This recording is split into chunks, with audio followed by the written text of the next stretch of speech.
নমস্কার বন্ধুরা, welcome to my YouTube channel Mina kitchen blog. আমি মিনা চলে আসলাম বন্ধুরা তোমাদের কাছে শেয়ার করতে আর একটা রেসিপি। আর এই রেসিপিটা হচ্ছে আমি বানিয়েছি ধাবা স্টাইলের মশালা চানা ডাল, অপূর্ব স্বাদের।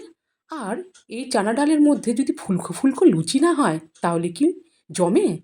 তো সেই জন্য আমি লুচিও করে নিলাম। আর এই রেসিপিটা অপূর্ব লাগে খেতে, কি আর বলবো। তাহলে চলো বন্ধুরা, তোমরা দেখতে থাকো এই রেসিপিটা আমি কিভাবে করছি।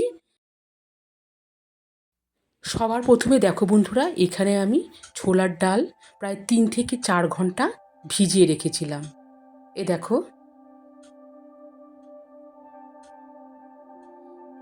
প্রায় 3 থেকে 4 ঘন্টা আমি ভিজিয়ে রেখেছিলাম। এরপরে দেখো বন্ধুরা, আমি একটি প্রেশার কুকারে ডালটা রেখে দিলাম। আর দিয়ে দিচ্ছি এখানে লবণ, দিয়ে দিচ্ছি হলুদ, এরপরে দিয়ে দিব জল। আর জলটা কিন্তু খুব একটা বেশিও হবে না আবার কমও হবে না, ঠিক ছোলার ডালের মাপে থাকবে। এরপরে দেখো বন্ধুরা, আমি এখন প্রেশার কুকারের ঢাকনাটা বন্ধ করে দিলাম। প্রায় 3 থেকে 4 সিটি দিয়ে আমি নামিয়ে নিলাম। এরপরে দেখো বন্ধুরা, ডালটা দেখো ঠিক বেশি সেদ্ধও না আবার বেশি কিন্তু কাঁচাও না। তাহলে দেখো বন্ধুরা, এরপরে আমি ওভেনে কড়াই বসিয়ে দিয়েছি। কড়াইয়ে আমি এখানে সরিষার তেল দিয়েছি। তেল গরম হয়ে যাওয়ার পরে এতে আমি দেখো বন্ধুরা কয়েকটা দারচিনি, লং, এলাচ, গোলমরিচ এগুলো আমি ফোড়ন দিলাম। এরপরে যখন বন্ধুরা এগুলো ভাজা হয়ে যাবে, এর মধ্যে আমি দিয়ে দিচ্ছি কয়েকটা রসুন কুচি। রসুন কুচি দেওয়ার পরে আমি নাড়িয়ে নিচ্ছি। এই দেখো, এইভাবে কিছুক্ষণ নাড়ানোর পর দিয়ে দিলাম একটা তেজপাতা, দিয়ে দিচ্ছি কাঁচা লঙ্কা কুচি। আর এখানে আমি আগে থেকে আদা গ্রেট করে রেখেছিলাম, আদাও দিয়ে দিলাম।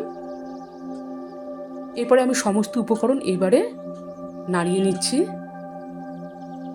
হালকা মিডিয়াম আছে নাড়ানোর পর এতে আমি দিয়ে দিচ্ছি 2 বড় সাইজের পেঁয়াজ কুচি। পেঁয়াজ কুচি দিয়ে এরপরেও আমি নাড়িয়ে নিচ্ছি।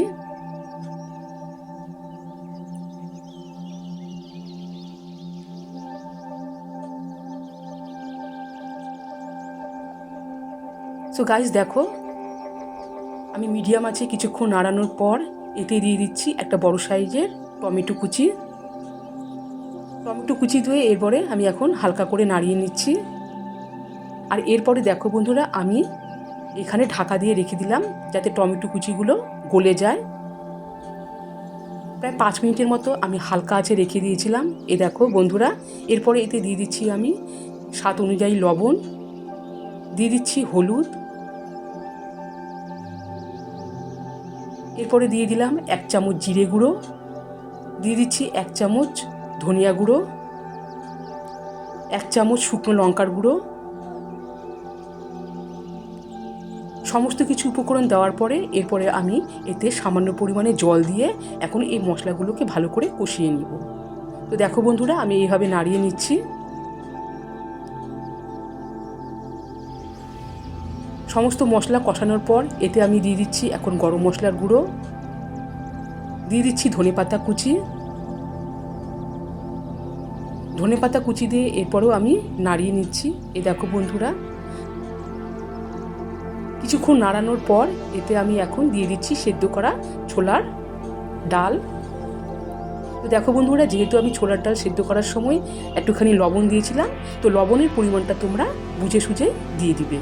তো দেখো বন্ধুরা, এখন আমি ছোলার ডাল দিয়ে আবারও ভালো করে নাড়িয়ে নিচ্ছি।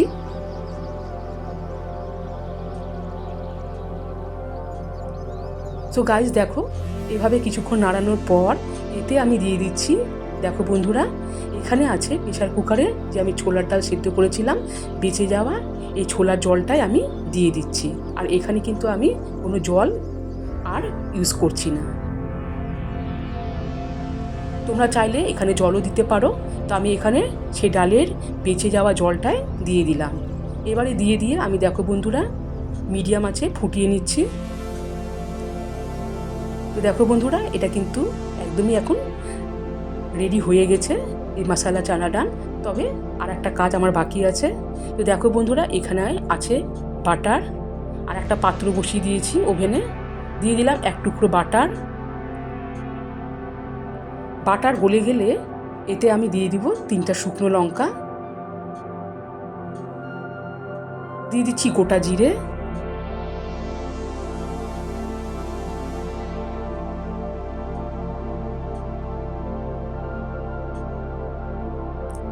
গোটা জিরে এবং শুকনো লঙ্কা ফ্রাই হওয়ার পর এরপরে এতে আমি দিয়ে দিচ্ছি হিং। হিং দিয়ে এবারও আমি দেখো বন্ধুরা নাড়িয়ে নিলাম। এরপরে এই দেখো বন্ধুরা ডালের মধ্যে আমি এখন এই ফোড়ন দেওয়া তেলটা দিয়ে দিলাম, দিয়ে আমি নাড়িয়ে নিচ্ছি, ডালের মধ্যে ভালো করে মিশিয়ে নিলাম। চানা মশলা ডালের এটাই হচ্ছে আসল একটা রহস্য, কি বলবো। তো দেখো বন্ধুরা এখন আমি ঢাকা দিয়ে রেখে দিচ্ছি যাতে ফ্লেভারটা ডালের মধ্যে ভালো করে মিশে যায়।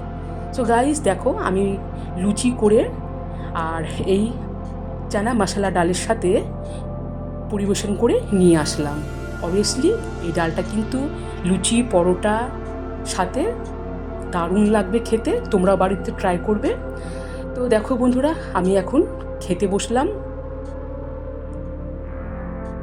আর সহ্য করতে পারছি না, এটা কিন্তু স্বাদ ব্যাপক, তোমরা না করলে কিন্তু বুঝতে পারবে না। তো আশা করছি আমার এই রেসিপিটা তোমাদের অবশ্যই ভালো লাগবে। সবাই ভালো থেকো, সুস্থ থেকো এবং সাবস্ক্রাইব করতে কিন্তু ভুলবে না।